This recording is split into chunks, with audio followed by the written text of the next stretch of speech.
Alright, Toby, I got everything set up. You ready to go shoot? Hang on just a sec. I got to get this Instagram out. It is maximum engagement time. Let me know when you're done. I'll be in the car. Yeah. Alright, Toby, the lighting's really good right now. We should get going. Just a second. Just got my 30 hashtags now. Alright, man. Well, let me know when you're ready.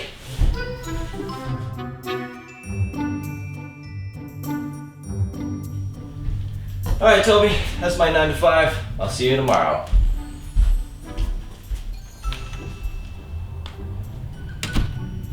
And post. Alright. Kaz? Kaz?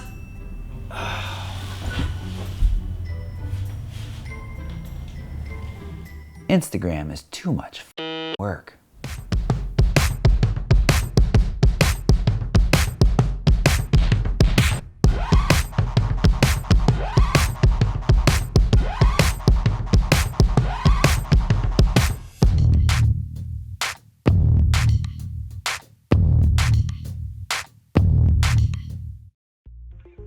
About 8 months ago, I released a video with 8 tips for better success on Instagram. Well, a lot has happened since then. I want to come back and have a little conversation with you all, share a few new tips and tricks, and in that video, I asked you to share your Instagram accounts. I want to highlight a few that have caught my eye. Now, the biggest change that has happened is auto-publishing. This is huge. Both Later and Hootsuite offer tools that allow you to automatically publish at the times for maximum engagement. With Later, you just simply drag and drop onto a calendar, and over time it will actually learn when those peak times are best for you, and you can drag and drop onto those little orange squares. It works really nicely. You don't even have to be on your phone anymore, it just posts for you. Along with that, you saw me struggle in that skit coming up with hashtags. That can really take some time. You don't want to seem spammy. You've got saved hashtag groups in later.com that allow you to just kind of reuse several sections again and again. You do want to be careful and not just post the same 30 hashtags every time. You want to mix and match a little bit. Later also offers hashtag suggestions. So you post one hashtag in there and it will come back and suggest some additional ones. Now, I think that's of limited use because it really just seems to hit the big ones. You want only a few of the big ones like hashtag photography or hashtag photo of the day. You really want to mix it up with some local and some hyper-local hashtags. I suggest you look around at other popular Instagrams in your area, see what hashtags they're using, and explore those and follow those and come up with some that are going to work best for you. Now, if you want to learn more about Later, you can see that at photorec.tv/later. Now, I've got a few general tips for you for better success on Instagram. The first is nice, bright images seem to do better. People respond very positively to those. If you're just posting dark and dingy images where the subject is obscured or detail is lost, people are just going to scroll by.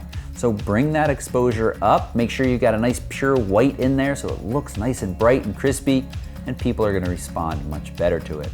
Now, the exception to this rule, of course, is if you've created an account where you're posting strong, moody images that are dark and you're gaining followers, well, then people are responding well to that and you're being consistent. That's great, continue that method. Now, similar to that, take the time to straighten your horizon. I see pictures posted all the time with crooked horizons, and it just seems really careless. If you didn't care enough to take the time to straighten your horizon, I'm certainly not going to care enough to double tap your image. Straighten your horizon, make other simple fixes so that we feel like you took time and effort to post this image. And maybe because I just got off a workshop talking a lot about composition, this is a general photography tip. Make sure your subject is clear. Now, oftentimes I recommend beginners fill the frame with the subject, but Instagram actually, images with a little bit more negative space do really well on there. Just make sure that there's nothing in that negative space that's distracting. If there is, remove it, either in framing before you take the picture or in post-processing to make it stronger.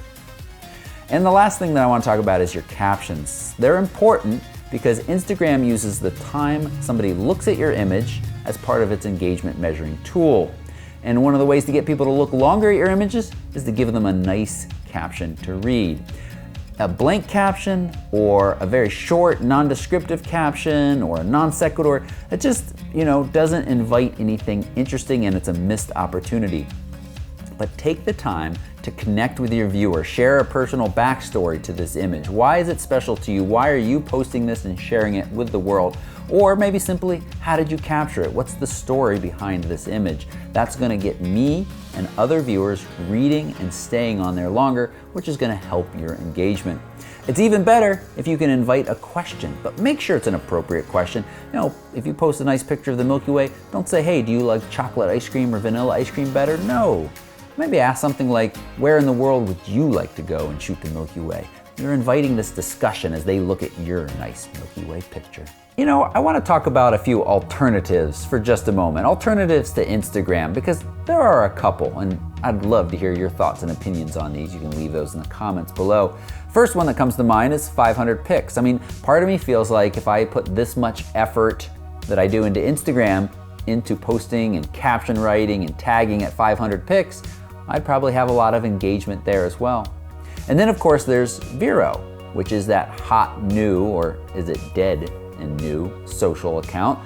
I like the idea of Vero. Right now it's free, but at some point in the future you have to pay, and paying is good. It makes me feel like a customer and not just a product or a cog in the great machinery that is Instagram/Facebook.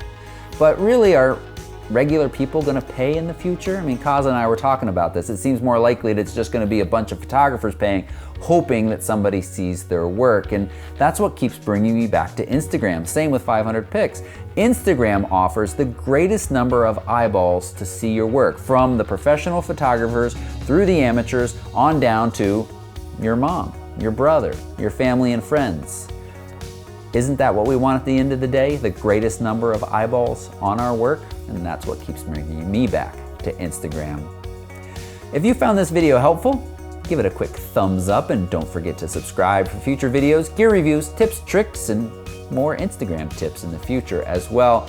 And now what I want to do is take a few moments and share a few photos from accounts that were shared in the last video in the comments. I asked you all to, you responded at the end of this video. And if you would like me to give you a shout out in a future video, well, you can leave a link to your Instagram or your 500 pics or wherever you post right down below in the comments. Make sure it's a clickable link. I'm too lazy to type it in. Thanks so much for watching. Bye-bye.